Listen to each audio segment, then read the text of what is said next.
Jake Morrison wiped down the bar counter with a worn cloth, watching the evening crowd filter into the Rusty Comet. The bar sat on the lower levels of Haven's Rest, a space station that served as a trading post between human territory and the rest of the galaxy. The place was nothing fancy. Old chairs, scratched tables, and dim lighting that Jake kept telling himself he would fix someday. But it was home, and it was his. The usual crowd filled the room tonight. Miners from the asteroid belt sat in one corner playing cards and drinking cheap whiskey. A group of traders argued loudly about shipping routes near the bar. Two security officers from the station sat by the window, quietly talking over their beers. Jake knew most of them by name. After 5 years running this place, faces became familiar, stories became predictable. The door slid open with a hiss. Cold air from the corridor rushed in, making a few customers look up. A figure stepped through, tall and wrapped in a dark travel cloak. Jake noticed him immediately. Something about the way he moved was different. Careful, deliberate, like every step was measured. The stranger paused just inside the doorway. His face was hidden beneath a hood, but Jake caught a glimpse of what looked like scales along his neck. Not unusual in a galaxy full of different species, but the other customers seemed to sense something that made them uncomfortable. Conversations dropped to whispers. The card game in the corner stopped mid-deal. The figure moved to the darkest corner of the bar, as far from everyone else as possible. He sat with his back to the wall, hood still up, hands hidden beneath the cloak. Jake watched as the nearest table of miners grabbed their drinks and moved to the other side of the room. The traders stopped arguing and kept glancing over their shoulders. Jake had seen this before. Someone different walks in, and people get nervous. Maybe it was the scales, maybe it was something else, but this stranger was being treated like a disease. Jake dried his hands on his apron and grabbed a clean glass. He poured one of the cold beers he kept in the back, the kind imported from Earth that cost him extra but his customers loved. He walked across the bar, weaving between tables. A few people watched him like he was crazy. The security officers looked ready to jump up if things went wrong. Jake ignored them all. He reached the corner table and set the beer down in front of the stranger. "On the house," Jake said simply. "Everyone who comes through that door gets one free drink. House rules." The figure looked up slowly. Jake could see his face now in the low light. The features were almost human, but not quite. Sharp angles, skin that shimmered with tiny scales in shades of deep purple and black. His eyes were the most striking part. They were ancient eyes, with vertical pupils like a cat or a snake. Eyes that had seen more than Jake could imagine. "You would offer me a drink?" The voice was deep, with an accent Jake could not place. It sounded old, like rocks grinding together, but also tired. "Why not?" Jake shrugged. "You look like you could use one." The stranger stared at the beer, then at Jake. For a long moment, neither spoke. Then slowly, a scaled hand reached out from beneath the cloak and wrapped around the glass. The stranger took a sip, and something that might have been a smile crossed his face. "It has been a very long time since anyone has shown me kindness without knowing who I am," the stranger said quietly. Jake pulled out a chair and sat down without asking. "I'm Jake. I run this place, and I don't need to know who you are to know when someone looks lonely." The stranger studied him with those strange eyes. "Draken," he said finally. "You may call me Draken." "Nice to meet you, Draken." Jake leaned back in his chair. "So what brings you to this corner of space? We don't get many travelers who come here just for the scenery." Draken took another drink. "I am searching for something, an answer perhaps, or maybe just understanding." "Heavy stuff," Jake said. "You come a long way?" "Farther than you could imagine." Draken looked around the bar at the other customers who were still watching nervously. "Your people fear what they do not understand." "Some do," Jake admitted. "But fear usually comes from not knowing someone. You sit down, have a conversation, share a drink, and suddenly the scary stranger is just another person with problems and stories. Is it truly that simple for humans? Jake laughed. No, not always. We mess it up plenty, but I figure it's worth trying. Life's too short to spend it afraid of everyone different from you. Drakon was quiet for a moment. Your species is young in the galaxy. Barely 2 centuries since you reached the stars. Most races at your stage of development are focused on survival, on taking what they can before others take from them. Yet you speak of connection and understanding. Well, we figured out a while back that working together usually beats fighting alone, Jake said. Doesn't mean we always do it right, but it's the goal. And you truly believe this? That kindness to strangers is valuable? Jake thought about it. I think everyone's fighting some kind of battle we don't know about. If I can make someone's day a little better with a cold beer and a friendly word, why wouldn't I? Drakon stared at his drink.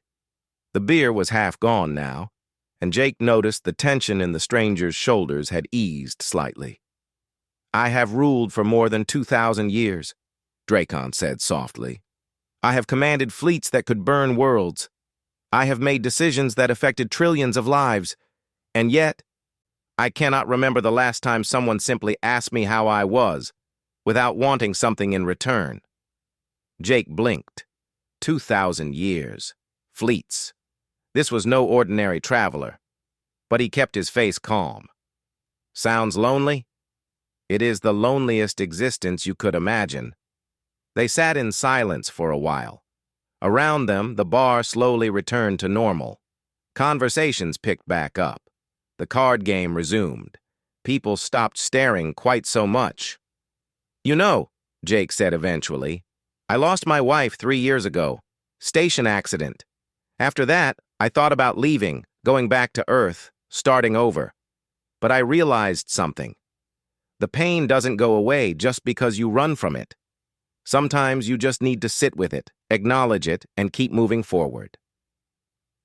And it helps to have people around who care. Drakon looked at him with new interest. You have known loss. Everyone has, one way or another. Jake stood up and picked up the empty glass. Another beer? No. I should go. Drakon rose to his feet, towering over Jake. Up close, he was even more imposing. But I thank you, Jake Morrison of Earth. This conversation has given me much to consider. He reached into his cloak and placed something on the table. It looked like a credit chip, but it was made of some dark metal Jake did not recognize. For the beer and for your time. The beer was free, remember? Then consider it payment for the wisdom. Drakon pulled his hood back up. Perhaps we will meet again. Doors always open, Jake said. Drakon walked to the exit. As he reached the door, he paused and looked back. Jake Morrison, you have given an old ruler something he thought he had lost forever. Hope that kindness still exists in this universe. For that, you have my gratitude. Then he was gone, disappearing into the corridor outside. Jake picked up the credit chip. It was worth more than his bar made in a year. He shook his head and pocketed it, then went back to wiping down the counter. One of the security officers came up to the bar. You know who that was, Jake? Someone who needed a beer and a conversation, Jake said. That's all that matters. The officer shook his head, but said nothing more. The night went on. Customers came and went, and Jake went about his work. He did not know that the stranger in the corner was the emperor of the most powerful civilization in the galaxy. He did not know that their brief conversation would change the course of history. All he knew was that he had done what he always did, treated someone with kindness when they needed it most. And sometimes that was enough. The Imperial flagship Eternal Dawn hung in the darkness of space like a floating city. It stretched for miles, its hull covered in scales of living metal that shifted colors from deep purple to gold in the starlight. Inside the command center, hundreds of officers worked at stations, managing an empire that spanned 3,000 star systems. Draken stood before the observation window, hands clasped behind his back. His hood was down now, revealing the full majesty of his form. His scales gleamed like precious stones, and his presence filled the room with an energy that made even his most experienced officers nervous. He was the Emperor, the Eternal One, the dragon who had ruled since before most species in the galaxy had discovered fire. Behind him, High Admiral Karras approached and bowed deeply.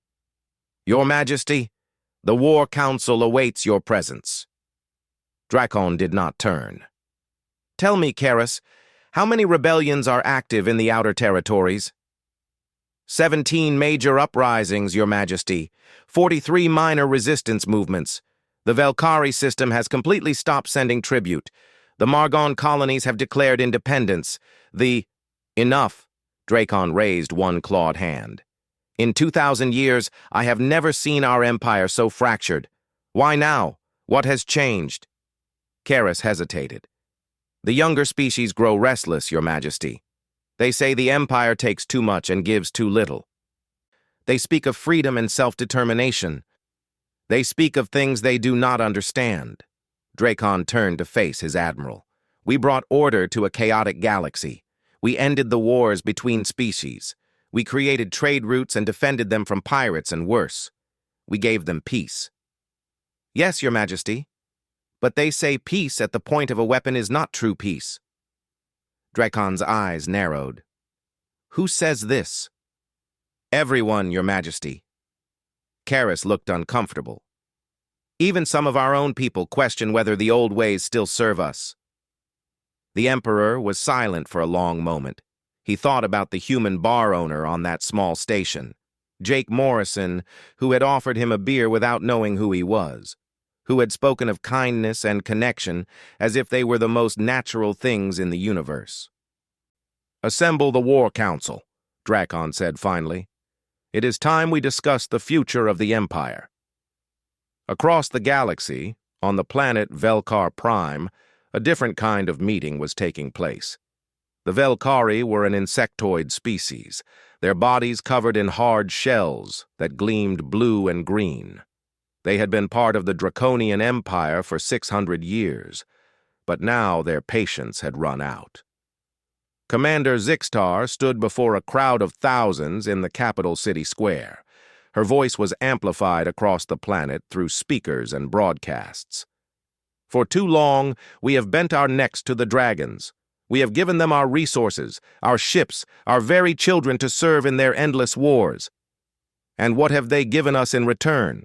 Protection, they say. Order, they claim. But I ask you, what good is protection when we are not free?" The crowd roared its approval. Zixtar raised her arms for silence. "Today, we declare ourselves free people. Today we say no more tribute, no more servitude. Today we stand as Velkar, proud and independent." The cheering was deafening. But in the back of the crowd, a Draconian observer watched with cold eyes and sent a message to the fleet, waiting just beyond the system. The dragons would have their answer soon enough. On Earth, in the capital city of New Geneva, human leaders gathered in the council chamber. The room was designed to impress, with high ceilings and windows that looked out over the city. Representatives from all the major human colonies sat around a circular table. Director Lisa Grant of the Colonial Administration stood at the head of the table. "The situation in the galaxy is deteriorating rapidly. The Draconian Empire is facing the largest wave of rebellions in recorded history. Several species are fighting for independence, and the dragons are responding with increasing force." "How does this affect us?" asked Senator Paul Chen. "We're on the edge of Draconian space. We've maintained good relations with them." "Good relations built on fear," said General Marcus Webb. "The dragons tolerate us because we're useful and because we haven't challenged them. But if the Empire starts to crumble, the entire galaxy could descend into chaos. Trade routes will collapse, pirates will run wild, and we'll be caught in the middle." Lisa nodded. "The question is whether we take a side. Some species are asking us to support their independence movements. They see humanity as a neutral party, someone who might help negotiate." Or they see us as naive newcomers they can manipulate, Paul said. We've only been in space for 200 years. We don't have the military power to stand against the Draconian Empire if they decide we're a threat. But we have something they don't, Lisa said quietly. We have a reputation for diplomacy, for finding solutions that don't involve destroying everything. Maybe that's what the galaxy needs right now. The debate continued, but no decisions were made. Humanity was still too small, too uncertain of its place in the vast galactic community. Back on the Eternal Dawn, Dracon sat in the War Council chamber surrounded by his highest-ranking officers and advisors. Holographic displays showed the locations of every rebellion, every contested system, every fleet movement. General Varkos, commander of the Eastern Fleets, slammed his fist on the table. The solution is obvious, Your Majesty. We crush these rebellions with overwhelming force. We make examples of the Velkari and any other species that dares to defy us. Fear has kept the Empire together for 2,000 years. Fear will preserve it for 2,000 more. Several officers nodded in agreement, but others looked uncertain. And if we do this, Dracon said slowly, if we burn the Velkari homeworld and scatter their people to the winds, what then? Will the others fall in line, or will we face 20 more rebellions? 50? At what point does the Empire become nothing but an endless war to maintain control? Better endless war than the collapse of everything we have built, Varkos said. Your Majesty, forgive me, but you seem to have lost your resolve. The dragon does not negotiate with prey. The dragon does not show weakness. Dracon stood, and the room fell silent. His presence was overwhelming, ancient power radiating from every scale. You dare question my resolve? Varkos bowed his head but did not back down. I question your recent actions, Your Majesty. You traveled alone to backwater stations, disguised yourself as a common traveler. You spoke with lesser species as if they were equals. This is not the behavior of an emperor. Perhaps that is the problem, Dracon said quietly. Everyone leaned forward, straining to hear. Perhaps I have been an emperor for so long that I have forgotten what it means to simply be, to listen, to understand. Your Majesty? Karis looked confused. Dracon walked to the window overlooking space. I met a human recently. A simple bar owner on a trading station. He knew nothing of empires or politics. He saw someone who looked lonely and offered him a drink. No agenda, no fear, just kindness. And in that moment, I realized something. Our empire is failing not because we lack military power or resources. It fails because we have forgotten how to connect with the species we rule. General Varkos stood abruptly.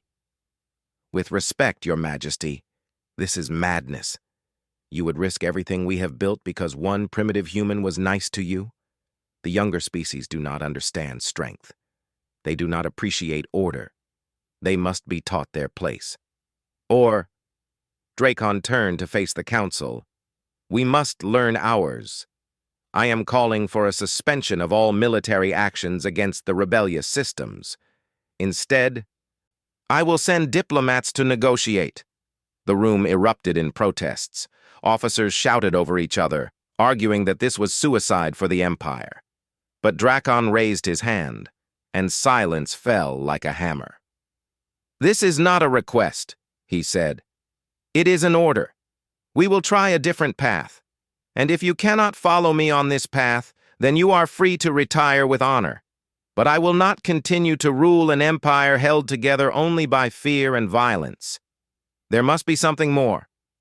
As the council disbanded in confusion and anger, Dracon returned to his private chambers. He looked at a small datapad that contained information on humanity, on Earth, on their short but remarkable history. A species that had nearly destroyed itself in wars and then chose to reach for the stars instead. A species that still believed in impossible things like kindness to strangers. He made a decision. He would visit the human homeworld. he would understand what made them different. And perhaps he would find the answer to saving his empire. In his quarters, General Varkos met with several other high-ranking officers who shared his views. "The Emperor has lost his way," Varkos said. "His interest in these humans and their soft philosophies will destroy everything. We must be ready to act if he continues down this path." The conspiracy had begun. 3 weeks after his strange encounter with Dracon, Jake Morrison was cleaning glasses behind the bar when the station alarms began to wail. The sound cut through the normal noise of the rusty comet, and every customer looked up in alarm. "All civilians report to emergency shelters immediately," a voice announced over the station speakers. "This is not a drill.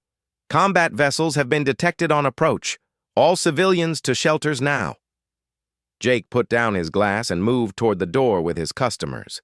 They could hear explosions in the distance, the deep thunder of weapons fire somewhere above them. Haven's Rest was a neutral station, but in a galaxy at war, neutral did not always mean safe. The corridors were packed with people running toward the designated shelter areas. Station security tried to keep order, but panic was spreading fast. Jake helped an elderly Margon trader who had fallen in the rush, pulling him back to his feet. "What's happening?" the trader asked, his 4 eyes wide with fear. "I don't know, but we need to move," Jake said. He guided the trader toward the shelter entrance at the end of the corridor. Another explosion rocked the station. Closer this time. The lights flickered and went out for a moment before emergency power kicked in, bathing everything in red light. A section of the ceiling collapsed behind them, crushing empty cargo containers. Jake reached the shelter entrance and helped push people inside. The security officer at the door was checking off names on a tablet. "Jake Morrison, you're registered for Section B7. Get inside." "Wait, how many more coming?" Jake asked. "Maybe 24 from the lower levels, but we're running out of time. The station can't take many more hits." Jake looked back down the corridor. He could see smoke billowing from the direction of his bar. "Those 24 people need someone to help them find the way. The lower levels are a maze." "Jake, don't be stupid. Get in the shelter." But Jake was already running back into the smoke, ignoring the shouts behind him. He knew every corridor of Haven's Rest. If people were lost down there, he could find them. The station shook again. Metal groaned overhead. Jake passed through the market district, now abandoned with goods scattered everywhere. He found a group of 5 miners huddled near a collapsed doorway, trying to find another route. "Follow me!" Jake shouted over the noise. "I know another way!" He led them through maintenance tunnels that most people did not know existed. As they moved, he explained the route to them so they could help others if needed. They emerged near the shelter entrance, and Jake sent them inside. "Anyone else down there?" the security officer asked. "I'm checking," Jake said, and dove back into the station. He found 3 more groups of lost civilians, including a family with 2 small children. The mother was crying, holding her children close as debris fell around them. Jake appeared through the smoke, like a ghost. "I've got you," he said calmly. "Stay close and keep moving. We're getting out of here." Above the station, the battle raged. A Draconian patrol ship had encountered a rebel fleet trying to use Haven's Rest as cover. Neither side cared much about the neutral station caught between them. Energy beams cut through space, and missiles exploded against shields. Haven's Rest was taking damage from missed shots and debris. On the bridge of the Draconian ship, Crimson Talon, Captain Serath watched the battle with cold efficiency. "Target the rebel command ship. Full power." "Captain, the station is directly in our firing line," his weapons officer said.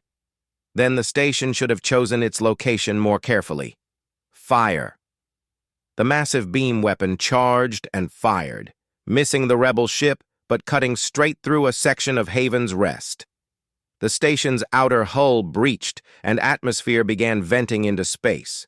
Emergency bulkheads slammed shut, sealing off the damaged sections, but dozens of people were trapped on the wrong side. Jake had just gotten the family to the shelter when the breach happened. The security officer looked at his tablet in horror. Section C is gone. 23 people were in that area. Any other sections cut off? Jake asked. Yes, Section D4. 15 people trapped there, but the route to them is exposed to vacuum now. They're stuck unless we can get an engineering team to restore atmosphere to the connecting corridors. How long will that take? Too long. Maybe an hour. They only have 30 minutes of air in that section. Jake grabbed an emergency suit from the wall locker. I'm going.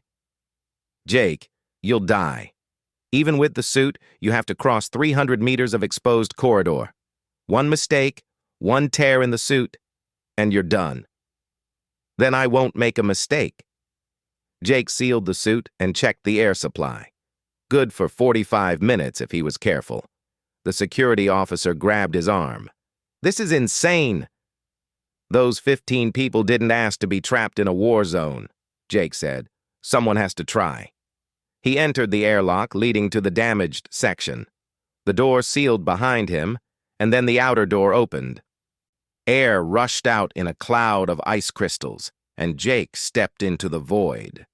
The corridor ahead was a nightmare. Twisted metal, floating debris, and the cold darkness of space visible through the massive hull breach. Jake activated his suit's magnetic boots and began walking carefully along what was left of the floor. Every step was measured, every handhold tested. His radio crackled. Jake, this is Station Command. Please return to the shelter. That section is too damaged. Jake kept walking. 15 people, Command. I'm not leaving them. He could hear the battle continuing outside the station. Energy weapons lit up the darkness like lightning. A piece of debris, maybe part of a destroyed ship, tumbled past the hull breach, missing him by meters. Jake reached the sealed door to Section D4. He could see faces pressed against the small window, eyes wide with hope and fear. He worked the manual override, muscles straining in the bulky suit. The door slowly opened, revealing the trapped civilians. Everyone stay calm, Jake's voice came through their suit radios. Many of them had grabbed emergency masks, but those were not designed for extended use. We're going back through the damaged corridor. Stay together, stay low, and follow exactly where I step. Understand? They nodded, too scared to speak. Jake led them back through the exposed section, moving slowly and carefully. The line of people behind him held hands, helping each other over the worst sections. A young woman near the back slipped, her magnetic boots failing. The man ahead of her grabbed her hand and pulled her back. They were halfway across when Jake heard a sound that made his blood run cold, the grinding of metal. The damaged section was collapsing further. Move faster, but stay together, he called out. A section of ceiling fell, blocking the path ahead. Jake looked around frantically and spotted an alternative route through what used to be a cargo bay. The walls were mostly gone, open to space, but there were handholds. This way, quickly! He led them along the edge of the void, 15 people clinging to the remains of the station. Below them was nothing but empty space and the battle still raging. Jake did not look down. He focused on the next handhold, the next step. They reached the intact corridor just as the damaged section behind them collapsed completely. Jake sealed the door and checked everyone. All 15 civilians were accounted for, scared, shaken, but alive. The security officer met them at the shelter entrance, relief evident on his face. Jake Morrison, you are the craziest, bravest idiot I have ever met. Jake removed his helmet, gasping for air. His face was covered in sweat. Just doing what needed to be done. The battle above finally ended. The rebel ships retreated, and the Draconian patrol ship held position. The station was damaged but intact. The casualties were remarkably low thanks to Jake and others like him who had helped.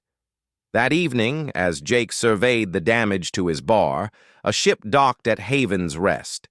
It was not a patrol ship. It was something far more impressive. The Eternal Dawn, the Imperial flagship itself, announced its presence with a signal that made every remaining vessel in the area immediately retreat to a safe distance. Jake was helping clear debris when station security found him. "Jake Morrison, you need to come with us right now." "What did I do?" "Nothing bad. Just come. Trust me." They led him to the main docking bay, which had been cleared of everyone except a full honor guard of draconian warriors. Their scales gleamed in perfect formation, weapons held at attention, and standing in the center, wearing robes of gold and purple that seemed to shimmer with their own light, was Dracon. But this was not the tired stranger from the bar. This was the Emperor in his full power and majesty. He stood at least 8 feet tall, his presence filling the entire bay. Every scale on his body glowed with an inner light.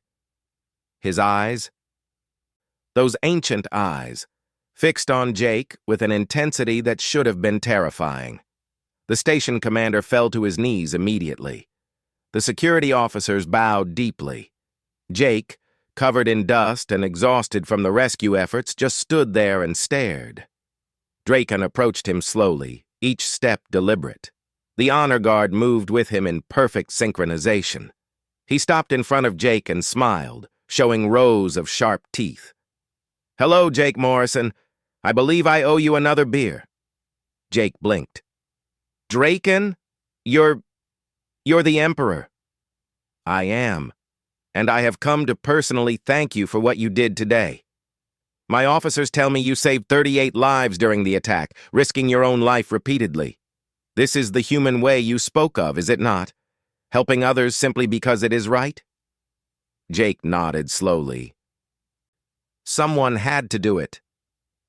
But many could have. Only you did." Dracon's expression grew serious. "Jake Morrison, I would ask something of you. Come with me to the Imperial homeworld. Help me understand your species. Help me understand how to build something better than an empire of fear." "I'm just a bar owner," Jake said. "I don't know anything about politics or empires." "Precisely why I need you." Dracon extended one clawed hand. "Will you help me?" Jake looked at the hand, at the Emperor who had been a lonely stranger just weeks ago, at the honor guard waiting for his answer. He thought about his bar, his comfortable life, the safety of staying small and unnoticed.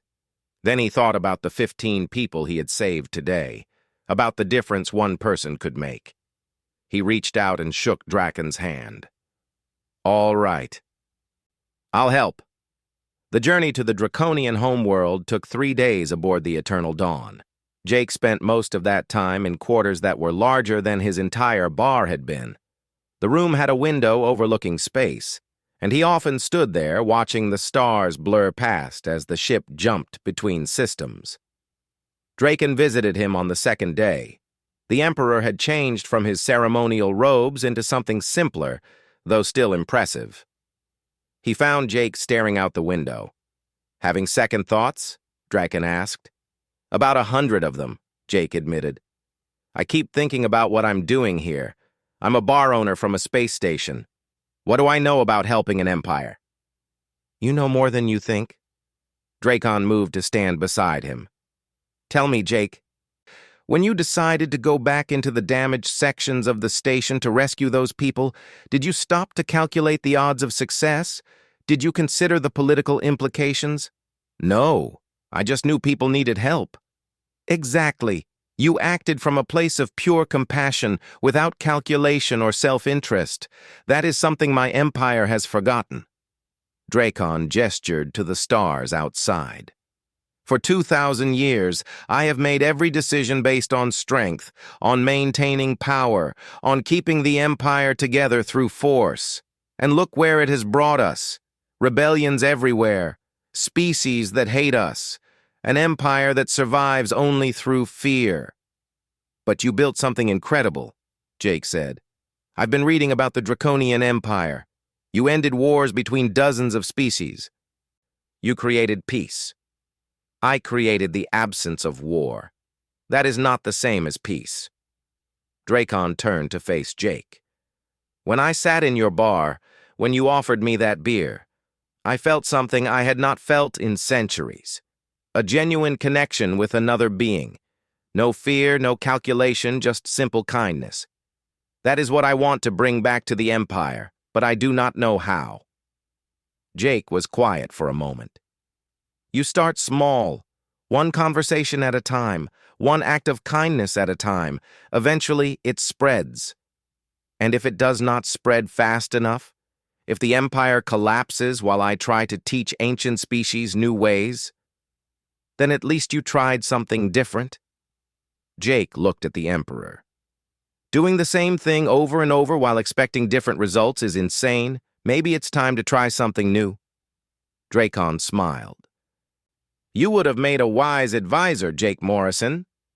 On the third day, they arrived at the Draconian homeworld. Jake pressed his face to the window as the planet came into view. It was enormous, easily 3 times the size of Earth, with vast purple oceans and continents that glowed gold and red. Cities stretched across entire regions, built from crystal and metal that caught the light of the system's twin suns. The capital city, Drakthar, was the most impressive thing Jake had ever seen. Towers reached toward the sky like mountains, connected by bridges that seemed too delicate to support their own weight. Flying vehicles moved between the buildings in organized streams, and at the center of it all stood the Imperial Palace, a structure so massive it created its own weather patterns. The Eternal Dawn docked at the palace's private landing platform. As Jake followed Dracon out of the ship, he felt the weight of thousands of eyes on him. Draconian nobles and officials lined the platform, all of them staring at the human who had somehow earned the Emperor's personal attention. Dracon addressed them without preamble. This is Jake Morrison of Earth. He is here as my personal guest and advisor. Anyone who treats him with disrespect will answer to me directly. The crowd bowed, but Jake could see the confusion and some anger in their faces. He was an outsider being given incredible honor, and not everyone was happy about it. Over the following weeks, Jake learned the complex politics of the imperial court. He attended council meetings where generals and administrators argued about everything from trade routes to military deployments. He dined with nobles who smiled at him while clearly thinking he was a foolish primitive. He walked through halls filled with art and treasures from 100 conquered worlds, but he also made some friends. Admiral Karras, who had first questioned Dracon's interest in humans, became an ally. You may not understand all our politics, Karras said one evening over drinks, but you ask good questions. You make us explain things we have always taken for granted. That has value. Jake also met a young Draconian named Solara, one of the palace scholars. She was fascinated by human culture and asked him endless questions about Earth. In return, she helped him understand the deep history of the Empire. The Empire was not always ruled by fear, Solara explained, as they walked through the palace gardens. In the beginning, Emperor Dracon united the species through vision and inspiration. He showed them a future without constant war. But over time, as challenges arose, force became the easier answer. And once you start ruling through force, it becomes hard to stop. Can it change back? Jake asked. That is what frightens many of the older nobles. Change means uncertainty. It means giving up power. Not everyone will accept that easily. She was right. Jake began to notice the divisions in the court. Some, mainly younger Draconians and representatives from the vassal species, seemed interested in the ideas he and Dracon discussed. Others, particularly the military leadership, grew increasingly hostile. General Varkos was the most vocal opponent. During a council meeting, he openly challenged Jake. Tell me, human, what makes you think your primitive philosophy can help an empire that has endured for millennia? Jake kept his voice calm. I don't think my philosophy is better. I just think maybe there are different ways to solve problems. You're facing rebellions across the Empire. The current approach of crushing them with force hasn't stopped new ones from forming. Maybe it's time to try listening to what the rebels want. Weakness, Varkos spat. You would have us negotiate with traitors. I would have you understand why they're rebelling in the first place. Jake stood up, facing the general across the council table. When I ran my bar, if a customer was unhappy, I could either throw them out or I could ask why they were upset. Throwing them out was easier, but asking why helped me run a better bar. Same principle. Several council members laughed, which only made Varkos angrier. You dare compare the Empire to a bar? Why not? Both are about people. Both require understanding what those people need and want. Both fail if you only use force to maintain order. Dracon intervened before the argument could escalate. Enough. Jake makes a valid point, even if the comparison is unusual. We will consider diplomatic outreach to the Velkari system as a test case. After the meeting, Admiral Karras pulled Jake aside. You made an enemy today. Varkos is dangerous. He has many supporters in the military. I noticed. What does he want? The same thing he has always wanted. An empire maintained by strength and fear, with military leaders like himself holding real power. Your ideas threaten everything he believes in. Jake thought about this. What about Dracon? Is he in danger? Karras hesitated. The Emperor has ruled for 2,000 years. He has survived countless threats. But this is the first time I have seen him question the foundations of his own power. That makes him vulnerable in ways he has never been before. As weeks turned into months, Jake helped Dracon draft new policies. They proposed reducing tribute requirements for loyal systems. They suggested cultural exchanges between species. They even discussed giving vassal species more autonomy in their own governance. Some of these ideas were implemented, and the results were mixed. A few systems responded positively, seeing this as a sign that the Empire might change. Others saw it as weakness and increased their resistance. The military grew increasingly frustrated. Jake also sent messages back to Earth, trying to explain what he was doing and why it mattered. The human government was both excited and terrified to have one of their own so close to the Galactic Emperor. They sent him intelligence reports and suggestions, making him an unofficial ambassador. One night, Jake could not sleep. He wandered the palace corridors and found himself in a massive library that Solara had shown him. He was reading about the early days of the Empire when he heard footsteps. General Varkos emerged from the shadows, alone. I wondered when we might speak privately. Jake set down his book carefully. General, you have done something remarkable, human. You have convinced the most powerful being in the galaxy that weakness is strength, that compassion is wisdom. It would be impressive if it were not so dangerous.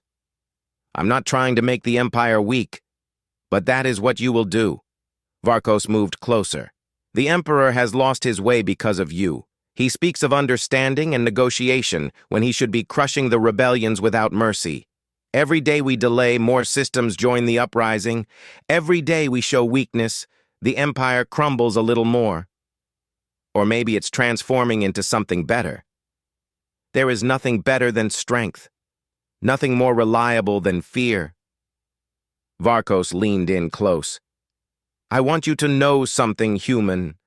When this experiment of yours fails, when the Empire stands on the edge of collapse, I will be there to save it.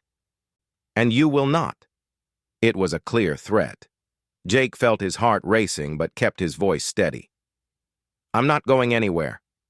We will see. Varkos walked away, leaving Jake alone in the vast library. The next morning, Jake told Dracon about the encounter.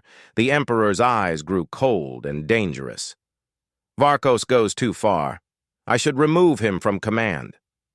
That might make things worse, Jake said. He has supporters. If you remove him, they might see it as proof that you've changed too much. Better to keep him close where you can watch him. Dracon considered this. You are learning our politics quickly. I'm learning that change is hard, especially when people have a lot to lose. Jake looked out the window at the vast city below. The question is whether we can change fast enough to save the Empire but slow enough that we don't tear it apart in the process. An impossible balance. Maybe. But what's the alternative? The Grand Assembly Hall of the Imperial Palace could hold 10,000 people. Today, it was filled beyond capacity. Representatives from every species in the Empire had gathered for what was being called the Council of Unity. It was Dracon's attempt to address the growing crisis through dialogue rather than force. Jake stood beside Dracon on the raised platform, feeling completely out of place among the assembled leaders, generals, and nobles. Beings from hundreds of different worlds filled the hall. Some were humanoid, others were insectoid, aquatic species in environment suits, energy beings contained in crystal vessels, and many forms Jake had never imagined. Dracon stepped forward to speak, and the hall fell silent. His voice carried across the massive space without amplification. For 2,000 years I have ruled this empire. I have seen species rise and fall. I have made decisions that affected trillions of lives, and through it all I believed that strength and order were the foundations of civilization. He paused, his ancient eyes sweeping across the crowd. I was wrong, or rather, I was incomplete in my understanding. Strength without compassion is tyranny. Order without freedom is a prison. The empire I built has endured, but it has not thrived. Too many species live in fear rather than hope. Too many worlds give tribute out of obligation rather than gratitude. Murmurs spread through the hall. Some sounded approving, others angry. Today, I propose a new path forward, a restructuring of the empire into something more. A federation where each species maintains its own government while contributing to our collective defense and prosperity, where tribute is replaced by fair taxation, where military force is used only as a last resort rather than a first response. The hall erupted. Some representatives cheered. Others shouted in protest. Jake watched as the empire literally divided before his eyes, some standing in support, others remaining seated in rejection. General Varkos rose from his position among the military leadership. His voice cut through the chaos. Your Majesty, with respect, this is madness. You propose to give away the power that has held the empire together. You would turn us from rulers into equals with species that we conquered and civilized.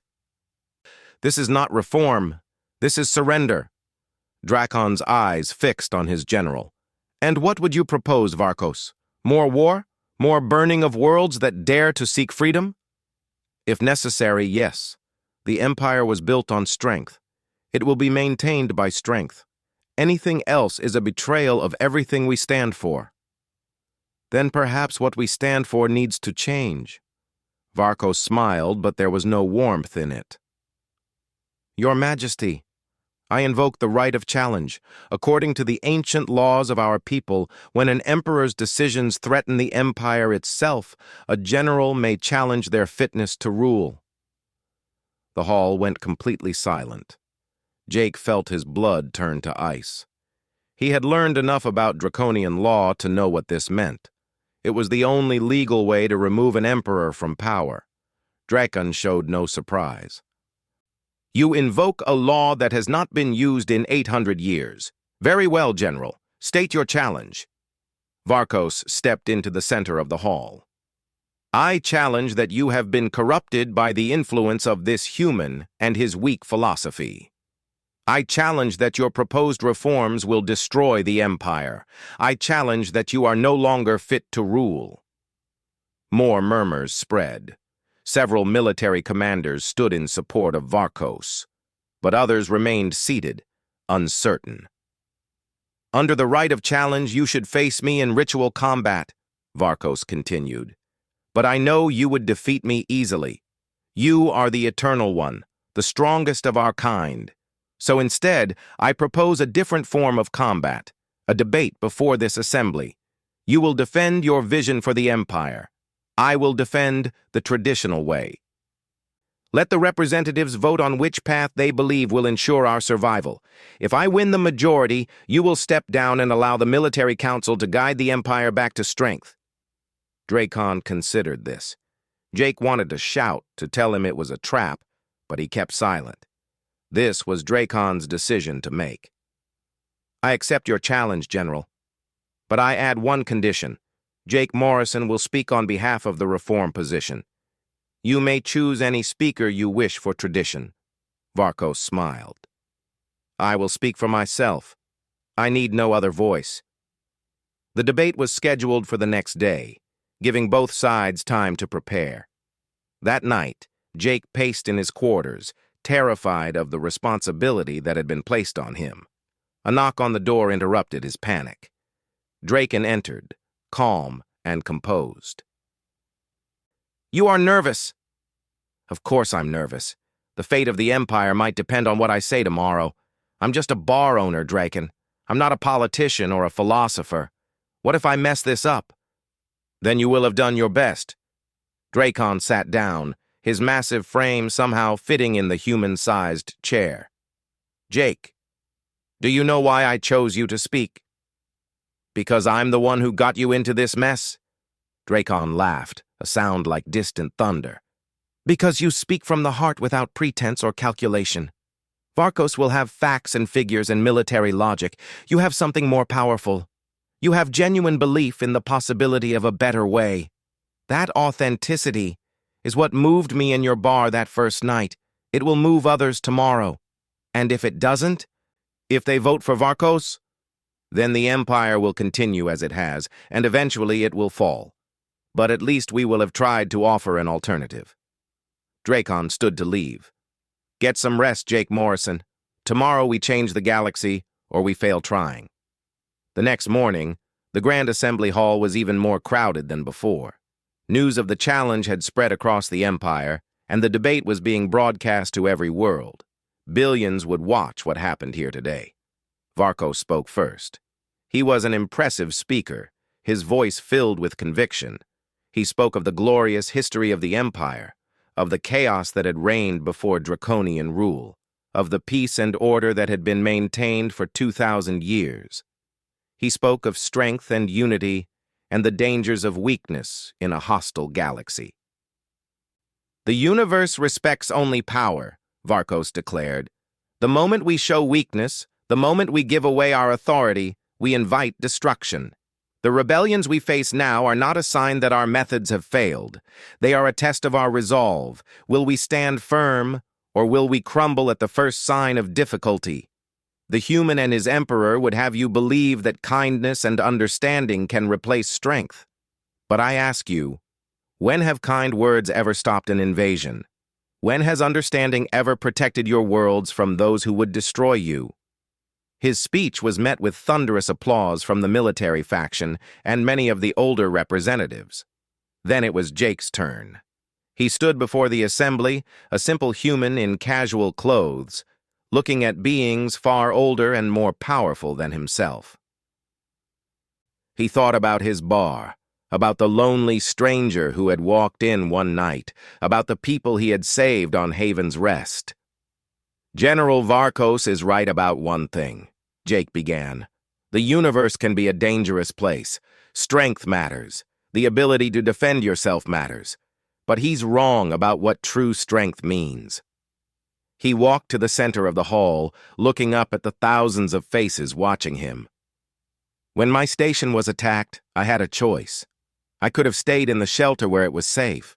But 15 people were trapped in a damaged section, and no one else was going to help them. So I went.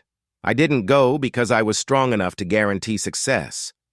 I went because someone had to try. That's what real strength is. It's not about dominating others. It's about standing up when it's hard, helping when it's risky, and choosing compassion even when fear would be easier. The Empire has been strong in the way Varkos describes for 2,000 years. And where has it gotten you? Rebellions across the Empire, species that hate you, an endless cycle of war and suppression." Jake paused, gathering his thoughts. "Here's what I learned running a bar. If a customer is angry and I throw them out, they stay angry. They tell their friends. More people get angry. But if I listen to why they're upset, if I try to address their actual problem, sometimes we find a solution. And even if we don't, at least they felt heard. At least they know someone cared. The species rebelling against the Empire aren't doing it because they're evil or ungrateful. They're doing it because they want what everyone wants, the freedom to live their own lives. The dignity of making their own choices, the hope that their children will have a better future. Those aren't unreasonable things to want. Those are basic needs. Jake looked directly at Dracon. Emperor Dracon came to my bar because he was lonely. The most powerful being in the galaxy was lonely because power had isolated him from genuine connection. That's what happens when you rule only through fear. You end up alone at the top, surrounded by people who obey you but never truly know you. He turned back to the assembly. The choice before you isn't between strength and weakness. It's between two different kinds of strength. The strength to dominate or the strength to connect. The strength to force compliance or the strength to inspire cooperation. Both are hard. Both require courage.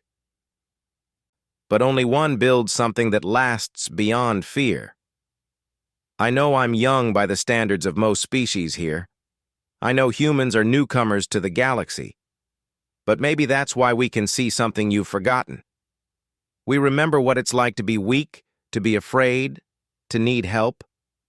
And we learned that the only way to survive is to help each other. Not out of calculation or strategy, but because it's right. Jake's voice grew stronger. So yes, reform is risky.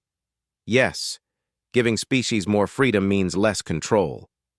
Yes, building partnerships instead of demanding tribute means uncertainty. But the current path leads to collapse. You all know it. The rebellions are getting worse, not better. The Empire is fracturing. Strength through fear has reached its limit. What Emperor Dracon offers is a chance to build something new. Something based on mutual benefit and respect? Will it be perfect? No. Will there be challenges and setbacks? Absolutely. But at least it's a path forward instead of a slow decline into civil war. Jake took a deep breath. When Dracon walked into my bar, I didn't know who he was. I just saw someone who looked like they needed a friend. And in that moment, we connected as equals. That's what the Empire could be. Not ruler and subjects, but partners working toward shared goals. That's not weakness. That's the strongest foundation you could possibly build. He finished and returned to his place beside Dracon. The hall was silent for a long moment. Then slowly, starting with the younger representatives and spreading through the crowd, beings began to stand. Not all of them, but many. More than half. They stood in support of change, of hope, of a different path forward. Varkos watched his support crumble, his face twisted with rage and disbelief. You would throw away 2,000 years of tradition for the words of a human bartender? You would risk everything on this foolish experiment? Commander Zixtar of the Velkari, one of the leaders of the rebellions, stood. General Varkos, your empire has taken from my people for 600 years. We have given our resources, our labor, our lives. And what have we received? Orders and threats. When I listen to this human, I hear something we have never heard from the Empire before. Hope. The possibility of being partners instead of property. If Emperor Dracon truly offers this, then yes, we will take that risk. More voices joined hers. Representatives from dozens of species spoke of their desire for change, their willingness to work with a reformed empire, their hope for a better future. The vote was called. When it finished, the reform position had won with 62% support. It was not overwhelming, but it was clear. The Empire had chosen to try something new. Varkos stood in stunned silence. By the laws he had invoked, he was bound to accept the result. But Jake could see the hatred in his eyes. This was not over. Varkos would be a problem in the future, but for now, they had won. Over the following months, the real work began. Drakon worked with representatives from across the Empire to draft a new charter. It maintained the Empire's military strength for collective defense, but gave individual species far more autonomy. Tribute was replaced with a taxation system that was actually fair. Mixed councils were created where different species could address concerns and disputes. It was messy and complicated. There were setbacks and arguments. Some species left the Empire entirely, choosing complete independence. But others stayed, willing to try this new arrangement. The rebellions gradually quieted as species saw that genuine change was happening. Jake eventually returned to Haven's Rest and reopened his bar. But he returned changed. He had seen that one person could make a difference. That simple kindness could ripple out in unexpected ways. The Rusty Comet became something of a famous place. People came from across the galaxy to see the bar where the Emperor had found his inspiration. Jake served them all with the same friendly attitude, treating each customer as if they mattered, because they did. One evening, about a year after the Grand Assembly, a familiar figure walked through the door.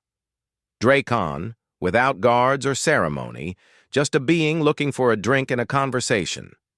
Jake smiled and poured a beer. "Back already? I thought you'd be too busy reforming the Empire." "Even emperors need a break." Drakon accepted the beer gratefully. "Besides, I wanted to see how you were doing." "Good. Busy. People keep asking me about you." "What do you tell them?" Jake thought about it. "I tell them you're a friend who learned how to change. That's pretty impressive for someone 2,000 years old." Drakon laughed. "The Empire is far from perfect. We still have many problems to solve, but for the first time in centuries, people have hope. That is because of you, Jake Morrison. It's because you were willing to listen. I just happened to be there when you needed someone to talk to." They sat in comfortable silence, two unlikely friends who had changed the course of galactic history with a simple act of kindness and the courage to imagine something better. Outside, the galaxy continued to turn, full of challenges and possibilities. But in that small bar on a neutral station, two beings shared a drink and a moment of peace. Sometimes that was enough. Sometimes that was everything.